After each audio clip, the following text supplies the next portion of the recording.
Hey Dean, thanks for being with us today. I've been wanting to talk to you to get to know more about your story and learn from you because you bring a really unique background having recruited in Japan and now recruiting recruiters across Asia. You're still handling C-suite searches yourself as well and building a business. So you're selling salespeople at all levels and in different shapes and forms. So thanks for being with us. And maybe you could just kind of tell me more about you and your story and how you got to where you are today. Yeah, all good. Yeah, and look, appreciate the invite. I'm looking forward to having a good chat today. Yeah, thank you. Looking forward to your insights. Yeah, so I guess I had a pretty unique background. I was from a small town in Australia where I started working for Hayes. And obviously, they're a really big recruitment firm, but when I joined that office, it was three people, and it was many years ago. I think it's all the way back in 2004. And that's, I guess, where my recruitment journey started. I fell into recruitment like everybody else. It wasn't on my radar. I played rugby with my old boss and heard he was hiring. I was in sales at the time, and one thing led to another, and I joined and very quickly found that it was definitely the right industry for me. So after two and a half years working in the small office, we scaled it up to sort of 12 people. And at the time, Hayes had started to acquire businesses in Asia. So they were kind of sending the message out to the business in Australia to anyone that secretly wants to apply. I still always look back on that process, thinking how bizarre it was. But yeah, you had to secretly apply to the head of Asia at the time, and you go through a secret process, and then your bosses would find out virtually after you've accepted. It was all very dramatic in the way it was approached back then. But for me, luckily, I got offered an opportunity to go straight from sort of towns in my hometown to Tokyo, and it's a pretty crazy move at the time. A lot of people were sort of blown away that you're going to go straight into the deep end from a town of 160,000 people into obviously Tokyo. I think it was 35 million people in the greater Yeah. Tokyo region. But actually, when I went up to Japan, I found rugby was big, and I just really enjoyed the time that I spent there. So off I went, and kind of built my career over the next 16 years. Got myself to number two in Japan, and then was promoted to go run the Hong Kong and eventually South China region. But I went through, I guess, every stage of the Hayes career, all the way from associate consultant up to managing director. So that was, a perfect grounding. Really, I look back on it as a great experience, but I was very happy to leave corporate. It's kind of back in 2020 now. It's crazy to me that it's 5 years ago, but at that point I was completely done with recruitment, and I still get a lot of crap from my friends because I spent 2 years saying how I'm never going back to recruitment and I can't believe you're still in recruitment. And then after 2 years away, I figured out that actually recruitment wasn't that bad, and it was something that I'm really good at, and maybe that's where I belong. So dove back in, and again fell into this rec to rec space. It's definitely not a space that I thought I would ever operate in, but it's been really enjoyable. And we've got sort of 4 or 5 people now, and continuing to grow, looking for someone on the ground in Japan. And at the same time, I got the opportunity with Mantra, which is to be their head of talent while I continue to build my business, and that's where I'm able to work on the C-level executive searches and get the best of both worlds. Awesome. So I can relate a lot to your experience earlier on in Japan, and clearly you've had a rapid track record of acceleration there. There must be some words of wisdom or fundamentals that you were taught that really formed a foundation for you as a salesperson, as a recruiter, as a business person. What were some of the things that really shaped who you are today that you learned there? Yeah, I think the Japan move was probably the biggest impact on my career when I look back on it. Australia, fast-paced recruitment, pretty straightforward. You've got to be very good at building relationships in Australia. That is one thing. It's not transactional at all here. But that could be said across recruitment in general, right? The best recruiters have the best relationships. But I guess moving to Japan, it was a super frustrating experience, right? My first 6 months in Japan was, my head was in a spin. I was, you talking slow processes. I think my record from start to finish was 17 interviews over a 6 month period. and I'd never had interviews longer than, 3 interviews before. So it was just this, it was this time where I had to learn to change myself and adapt and learn that as frustrated as I get, it's not going to change. All right. So either I change it or I go home. That was the kind of the crossroads that I came to after 6 months. Thankfully for me, I decided to, accept that it was me that needed to adapt. And, I learned to be a hell of a lot more patient, obviously learn that different cultures do it in different ways. And what I really tried to do was understand, okay, how does it operate? And then how can I kind of push it to get the best approach possible? And that was putting my own flavor on things and still being that driving force. That was one part. The second part, I think, for me was just the mindset of always, whatever target I was given, I wanted to smash that target, whether it be personal, team, company, whatever it was. The mindset was always to try and achieve high performance and try and do way more than anybody expected. And by doing that and successfully doing that throughout my career, that's what the acceleration of career growth really, that was the platform for that, right? I had to grow as a leader. I had to grow as a person. How I led back then to how I lead now is completely different. And, I look back on the times back then and, of course you shake your head going, I can't believe I used to do it that way, but that's what growth is, right? It's understanding that you always need to improve and you always need to get better. So it was kind of the combination of really focusing on high performance, but trying to get the best out of people and trying to help them understand that whatever they think is possible, you can do a lot more. And that, as I said, I think Japan was the biggest impact. I think from a senior leadership perspective, Hong Kong taught me the most, but I think Japan really gave me that platform. Well, so really taking that 10x mindset to remove those like mental barriers and see that stretch goal as okay, what if this was a worst case scenario? What would that look like? Yeah, I mean, I think one of my taglines was, what do you think is you can achieve? And okay, let's do 50% more than that. But then being strategic to work out a plan and how to do it. It wasn't just blanket, standing CVs or standing calls for no reason. There was always strategy behind it. I think one of the other kind of strengths that I developed throughout my career was a bit of a takeover specialist. So I think, when I moved to Japan, it was to launch a real estate recruitment business. And I was very naive to think, in Australia when I left, it was called 450, 500 consultants, right, in a population of 21, 22 million at the time. And so, going to Japan and you're thinking, tens of millions of people, huge infrastructure everywhere, real estate's going to be an absolute beast. I think now it's almost 17 years later. I think I've heard the team there is still 3 people. It was, it was Sounds pretty about quick. right. Yeah, it's pretty quick realization that I wasn't ever going to get a scale through real estate. So I started to put myself in positions where, my boss at the time came to me and said, look, banking was really struggling. I had no idea what banking recruitment was. I'd never been involved in it in my entire career, but I learned it, understood it. We put a strategy in place and completely turned the team around. And then it kind of just tacked on from there. I took over life sciences and I took over IT and I took over all these other businesses and just built these really good turnaround stories. So you've done something I have not, which is, I stumbled into life sciences in 2010 and I've been in the industry ever since. Sure, it's a broad industry and I've found laser focused, in fact, but you've done something very admirable and respectable by putting other teams under your wing as well. Picking up a cold desk real estate, which is a tough market. As you say, teams in Tokyo aren't much bigger than 3, if that, in real estate.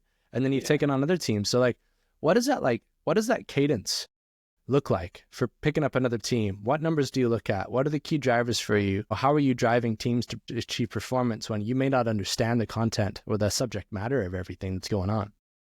Yeah, I think first things first is when you take over an underperforming team, you need to look at the people who are on the team, right? And in my experience, the people leading those teams in most cases desperately want to be successful and just something's gone amiss, right?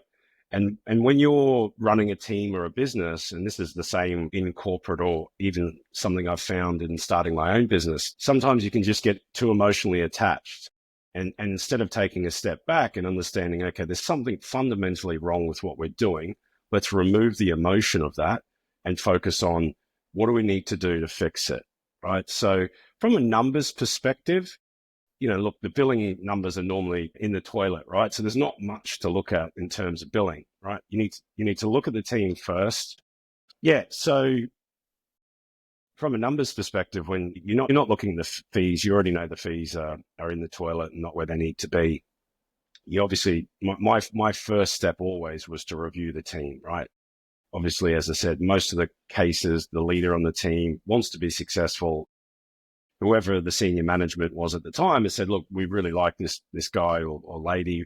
We really think they can be successful, but something's wrong. So you've got to go in and build that relationship first, right? You can't go in and just say, we're going to change this, that, particularly when you're coming from a point of not having any specialist expertise, right? They're the specialists. They're the people you need to lean on and trust. And if they're still in the position, well, then they deserve the chance to turn that business around. Many times in my experience, you start to dig into the team below, and that's where you start to see the real underperformance. And this is where the emotion of being connected to these people can come into play. This is also the time where you can start to look at some of the KPI numbers, right? It's just the reality. Start to have a look at the numbers. You're looking at the team performance, and 99% of the time, the KPI activity is going to be poor. And that's, again, it's recruitment 101. This is the beauty about whenever I took over teams, whether it was banking, life sciences, hygiene, whatever it was, the fundamentals to being successful in recruitment are all the same. How you approach recruitment in those industries is different. And that's the part you have to respect, right? You have to understand that it is different to recruit in banking compared to life sciences. It is different to recruit in life sciences to supply chain. As long as you appreciate that and you respect that, still the fundamentals are the same. The success, what it takes to achieve high performance is the same across all those businesses. So for me, it was always build a relationship with the key leaders first, remove the emotion of the situation. And you could do that through performance reviews on each individual in their desk, and you'll always find the issues, right? It could be something like someone's got the right attitude. They're putting out 150 BD calls a month or more, and they're getting one meeting. So there's an instant indication something's really wrong here. Yeah. We're either calling the wrong people or they just don't have the skills to be able to convert those calls into actual results. And actually at the time in Tokyo, the phone system was really good. You could both dial in and listen, and you could actually live coach people on calls. And I found that super powerful at the time. That was really, really powerful. So again, for me, it all comes down to attitude. As long as the managers and the people on the team have got the right attitude, they want to turn it around. They're not toxic. If they're toxic, they've got to go. That's the other removing emotion part. If they're not willing to get on board with change and they're pulling it, one bad person can destroy a whole team. That's, again, it's just a fact. So that was, I guess, part of when someone new comes in and you've got no emotional attachment. The team isn't emotionally attached to you, and you just putting forward very logical, clear explanations to why the underperformance exists, then the turnaround can start. And it can happen quickly. I've had teams that we turned around in 2-3 months. We've had businesses that took a bit longer, but if everybody gets on board, the strategy's right, turnaround to high performance. And when I say turnaround, I mean you start achieving well above the productivity targets that is expected. That can happen rapidly. It reminds me of that book, Good to Great.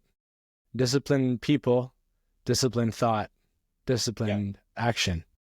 Yeah. Right? Starts with people, starts with that attitude. Like you're saying, the attitude of being disciplined. Yeah, the 100%. Culture of entrepreneurship and the ethic of discipline, if I got that right. Yeah. And look, again, everyone, most people in recruitment, I find, they want to build their own business. They want to have that control. But if they've got the control and they're not performing, well, then you have to understand that, as you said, there is a discipline problem, or there is something fundamentally wrong. It's the really good people who go, okay, I can accept that, remove my ego, and just be a sponge. Like, I want to learn, I want to turn it around. And then all of a sudden, as you point out, they go from good to great. And I've seen it time and time again. That's awesome, man. And I want to zoom in on, you can read recruiters very well. And of course, now you've decided to carve out a business for yourself that's recruiting recruiters in Japan and across Asia, leveraging all the experience and wisdom you have. But I'm sure it's not an easy game, because high performers have every reason to stay, right? They're getting big bonuses, and their cash flow projections are very green, whereas the low performers are perhaps looking around, but what do they have to offer? So what do you see as being that blue ocean in the market? What are the indicators of a high performer who's marketable for you and who's going to make it? Yeah, I think you touched on probably one of the biggest. There's been a few shocks with rec to rec. There's been some good things and there's been some bad things. Again, I underestimated how difficult it would be to get top talent. And unfortunately, without trying to sound too negative, the majority of recruitment talent in most markets aren't performing at an acceptable fee productivity level, right? It's just, again, it's a fact. So you've got kind of the top 20% either, hitting where they need to be or above, and then the majority below, struggling, doing enough to cover their costs and, keep on keeping on. But from a rec to rec standpoint, it's very difficult to sort of take someone that's billing, say, 15 million yen, and they've been in the role for 3-4 years, and companies just, their instant reaction is, well, we're not going to pay you a fee for them, right? We could just hire them ourselves. So it is very difficult from that standpoint. Business development has been surprisingly straightforward. And as long as you target the right people, most people are, again, in the same boat, right? They're trying to hire great recruiters and there's not enough to go around. So they'll give you a shot. I think one of the tougher parts for me is not being able to turn around searches quickly, because we're trying to wait for the top talent, but the top talent could take 6 months, 12 months. And I just filled a retainer in Australia that I've been working on for a year. And that's the reality of when you're trying to get a really high performing person within a specific area. And then funnily enough, I've just had a second person come back that I was speaking to at the start of the search who's interested to talk. So it might actually turn into 2 hires, but still it's taken a year. That's a long time in recruitment. So it is the long game. I think one of the difficulties that I've faced also is, trying to build, say, Japan remotely, which is why I'm trying to hire someone on the ground as well. But we're just constantly identifying the top 20% of talent and building relationships, talking to them, trying to get on calls, getting them to understand we don't care that they're not looking, because at some point they will look. It could be 5 years, it could be 10 years. Again, we're trying to play the long game here, but we just want to build that relationship to be able to put ourselves in position, like the guy that just came back to me from a year ago. He's like, I haven't spoke to anybody else. I haven't interviewed anywhere. I've come back to you first because you actually took the time to ask me for a call and try and build a relationship even when I wasn't looking. So that's been the big challenge. But I think, again, great recruiters still hit barriers, right? They still hit career ceilings. They still get to points where the company's not providing what they need to do. But it's just, as I said, hustling to be in that position that when they do change, you're first of mind. Yep. Now, you would think that any good recruiter is doing BD. Yeah, what I'm hearing is BD is a underrated skill, or it's not being done enough. There's not enough recruiters out there who are doing it consistently. So I'm curious to hear your thoughts on the ones who are doing BD and being successful. At some point, it must go beyond just the KPIs. Now, of course, going to the gym, you got to track your reps. That's part of it. But then there's a vision for who you want to become and things like that. How would you describe what's driving those high performers who are doing BD and are paving their own path, carving out markets beyond KPIs themselves? Yeah, look, I think KPIs are always just the foundation to learning the job, but I've always hated the stick and carrot mentality with KPIs. You use the KPIs for the stick and the carrot as the feet. That's not how it works. KPIs should always be used as a tool for training. As I said in the example before, which you touched on just now in terms of BD, BD is a big problem in recruitment. And it's why these people are struggling between this 10 to 20 million yen level. You quickly find out that they're quite transactional and they struggle on the BD front, right? You've got to be able to bring in new business to be a high performer. I think KPIs play the part of, once you understand your conversions and you start to see yourself converting more and more, but also If I think about you, for example, you've stayed in the one industry for a long time, right? Maybe these people should read your book as well. I think that would be quite helpful for them getting more confident on the BD front. But it's also about when someone says to me, I've got this great network, I'm like, okay, name me 10 C-level contacts you could pull out of your phone and they'd pick up your call right now. That's kind of a bit of a mental barometer for me to see how confident people reply to that. Because the great recruiters can name, maybe not C-level, maybe say, director or senior level contacts, but 99.9% of the top performing recruiters I know can name 10 people off the top of their head because they've built a reputation, they've built a network, they've got a track record of success with these people, and these people become their friends, right? A lot of your clients end up becoming friends, and that's how repeat business works. So I think it is something in recruitment that absolutely needs to continue to be a focus on. And then the other struggle is, you get clients call you up saying, oh, we need to hire a BD machine. We need to hire a BD machine. And again, my mindset instantly goes, well, what are you doing internally to create BD machines? Right. Have you got the infrastructure to upskill people to become BD machines? Is it a case that everyone is a BD machine and you just need more, which it absolutely does happen? But again, a majority of those companies, I find that they don't have the infrastructure or the people setting the example, and they just think going to market is going to be the answer, and it's not. Yeah, sometimes that's a symptom of a poor environment that's not conducive, right? And as you say, having toxic members in the team, it's like that saying, you're the average of the 5 people you're around. So that's something I notice about CEOs is they surround themselves with the best people, whether that's on their leadership team or in their personal life, on the golf field, or whatever it is they're doing recreationally. They're spending their time with people who lift them up, challenge them positively. Absolutely. And everything is a form of business development, all relationships, even, a small talk at the coffee shop to brighten the day. You never know where that could lead. Yeah, so absolutely. So, and there's laterals there with moving on to a little bit about the book, Sell Yourself Like a CEO. What was the number one thing that you took away from reading the book? Look, I just, as I mentioned to you, I don't love reading. So I just found it really easy to understand and follow.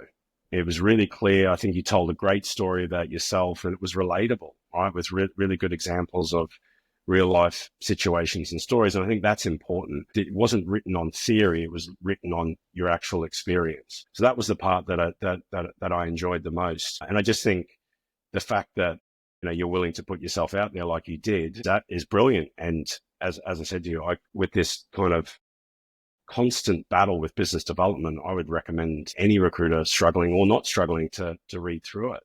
I think it's going to be helpful and give them an extra boost and guidance on how to take that step forward. But I think going back to your point about everything is a business development interaction, absolutely. I mean, whenever I took over an underperforming team, I would look at an individual's desk and I'd say, right, who are your contacts? And again, you dive into the business development side, and you'll find that it's soft, it's weak. But then we would, I'd say, right, what's the first thing you think we should do? And of course, 99% of recruiters say, oh, I just need to do more BD. And actually, one of the little tricks I used to use to reset a desk would be actually we're going to go back and go through all the senior level candidates and make contact and start talking to them again. Because guess what? Those same candidates are going to be hiring managers, for which they're not looking. It was crazy to see someone's mindset change the moment you remove the word business development. I don't know why it creates fear, but it does for a lot of people. So you just call them as a candidate, but you're not actually, when you speak to them, they're not looking, they're on the database, so they're friendly, they're happy to take the call. And then all of a sudden you're saying, oh, okay, I understand you're not looking, but would you happen to be hiring? And again, all of a sudden you've gone from having no jobs to 10 jobs, and you've got meetings and everything starts to flow. Man, you just hit the nail on the head. That's where it really started for me doing business development, was with the candidates, seeing them as people, not as a customer, but as a person. Yeah. And in that initial context of, okay, I can be a resource for you in your own career. Let's talk about that. And, oh, by the way, how are you finding the market for talent? And that's, what triggered me to write this book was interview preparation. And every first interview I would arrange, I would have some form of interview prep with a candidate. Ideally, that would be a 30-minute to 1 hour call or meeting, video call or meeting, where I would rehearse a few key questions, not just to tell them, hey, this is what they're going to ask you and this is what you should know. But if they ask you this, what would you say? Get them warmed up, get them comfortable selling themselves without it even being selling themselves, just being themselves, you know, and creating that experience ingratiates candidates so that when they're in the position to hire, they'll reach out to me or put in a good word, or, you know, there's positive energy there. Would you agree? Absolutely. Yeah, absolutely. Absolutely. And I think the other thing you're also doing through that process is, you know, interviews are nerve-wracking. It doesn't matter how many you do, different people, different approach, different questions. So you're also, I think you're doing really well to sort of settle them down and give them a decent idea of what to expect, but also it's not rehearse their responses, which I don't think rehearsing is good, but it's at least getting them thinking about how they're going to respond so it comes out more naturally through that process. But most of all, you're building trust, right? And you're making yourself memorable to them. And when you're memorable, as you said, in 6 or 12 months' time, when they think about hiring, they're going to think about Ryan Shepherd. Yeah. What have you done in terms of interview preparation? What's been your approach? I mean, top recruiters, it's been pretty straightforward. It's just a good conversation. I think most recruitment companies run a pretty informal recruitment interview process with top performers, right? So it's more about understanding who are the top leadership, who are the key players in the team, what are the business's best areas, you know, where are their areas of strength, what are they well known for, and, you know, most importantly, what's the culture, right? Because that's probably for recruiters specifically, the biggest mover for top performers comes down to some sort of cultural / career issue. It's not, as I said, they're making money. And as you pointed out, when you're making money, why are you going to move? Yeah. There has to be something really wrong, right? So it could be the talents around you. Obviously, the two key reasons people stay is your manager and the people around you, right? That's top two. So if you're walking into the office every day and you're surrounded by underperformers, then you're more likely to start to think about outside. So again, this kind of comes out early in the rec to rec process, right? Why would I even ask you to go to this company? Well, they tick the boxes that you're looking for. So I kind of feel like the prep is more done through the initial phase. And most top performing recruiters go in and it's really just a chemistry piece. And again, I openly say to the people I'm dealing with, I feel like you're going to click with this person because of these reasons. And so you're kind of creating that positive energy that they're most likely going to hit it off. And again, 90% of the time they do. You're never 100% right, but 10% of the time you get the shock call to say, "Oh no, I didn't enjoy that conversation." But most times it's pretty straightforward. I mean, that's the thing I've loved about Rec to Rec is again, I underestimate it, but when you've done recruitment at a high level, you've managed at a high level, you do become a credible expert. So it becomes a lot more conversational and relaxed. Like I hate the formality in recruitment anyway. It's not my style. I want to make sure people feel comfortable, they feel confident, they feel relaxed. But Rec to Rec has been probably the most interesting area I've recruited in for that. Yeah, it goes back to that mindset, right? Being relaxed, being you. But of course, selling yourself in an interview or putting your best foot forward, let's say, or positioning yourself, however you want to say it, is crucial. I think the main prep as well is just being detailed. This was something I had to actually improve more and more, but being really detailed with how you have performed, number of placements, type of placements, fees for this year, last year, the year before, best year, all these little bits of extra information actually help build confidence. Know and your it's numbers. more of it's knowing your numbers, but it's also, it makes people a lot more confident in those conversations because they're rehashing, hey, I'm really successful. I've done all these different level roles. Yeah. And so they go in confident, right? But again, that was something that I underestimated at the start and continued to evolve. What do you think is the most common misconception people have about selling themselves? Recruiters, job seekers, just people in general? I think it's a tricky slope. I find the people who sell themselves hard not quite often have so much substance below the surface. Right? So they're really good talkers. They're really good at pitching themselves.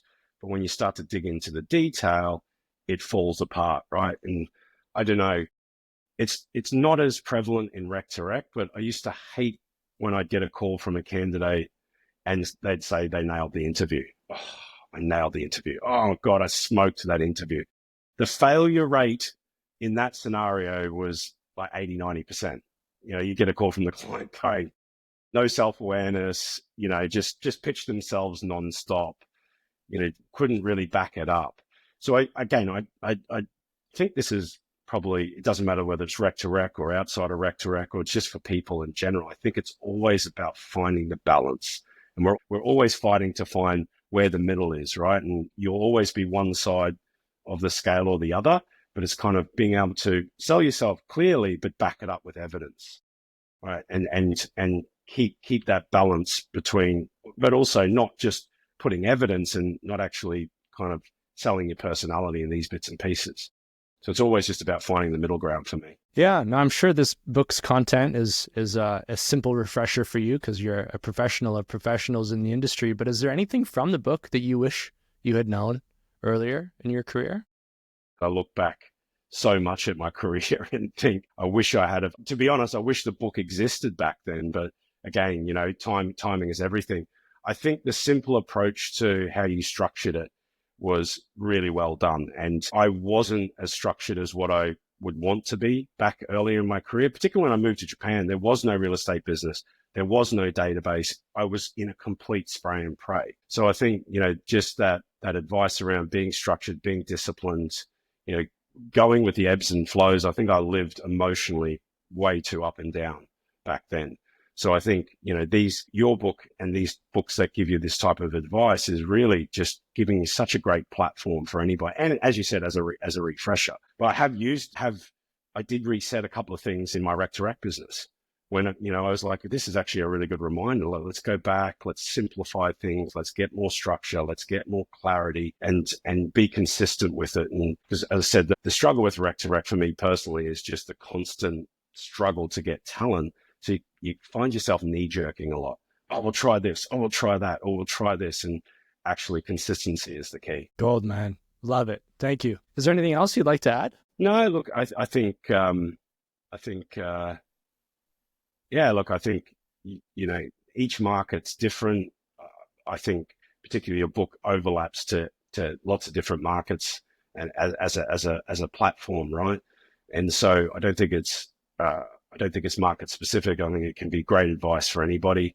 And I think, well done to you for throwing yourself in the deep end and putting yourself out there like that. I know it's probably extremely daunting and probably creates a lot of doubts at times, but I think you've done a great job, mate. Well, man, it's all thanks to friends and contacts in my network like yourself, because talking about backing something up with evidence, it's how these tools resonate with you. Some might be new, some might be refreshers, but it's your feedback and your insights that help to spread the word about this, because who knows when that voice is going to spark someone else to think, oh, that's a good point, or maybe I'll try that and pick up the book, and I'll help them to simplify where they want to go, crystallize that, work backwards, and take action and not freeze up when it comes to picking up the phone, so to speak. And that simplicity is, you know, again, even just the way the book read, right? It's such a nice refresher. And keep it simple, keep the discipline, keep the consistency, and here's some tools to support you to do that. Thanks, man. So for anyone watching this who should reach out to you, either as a recruiter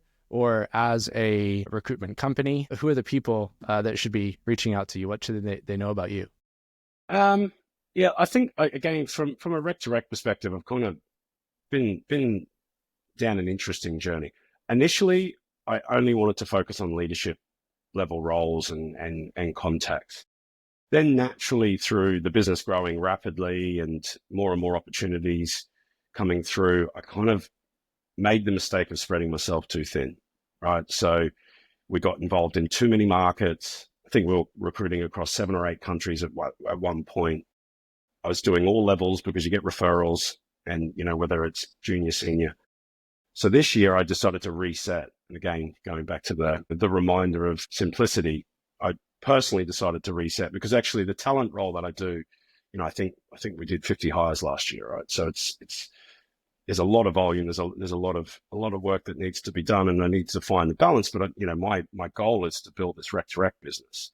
So this year, I've just reset back to focusing on recruitment leaders. And that could be recruitment leaders.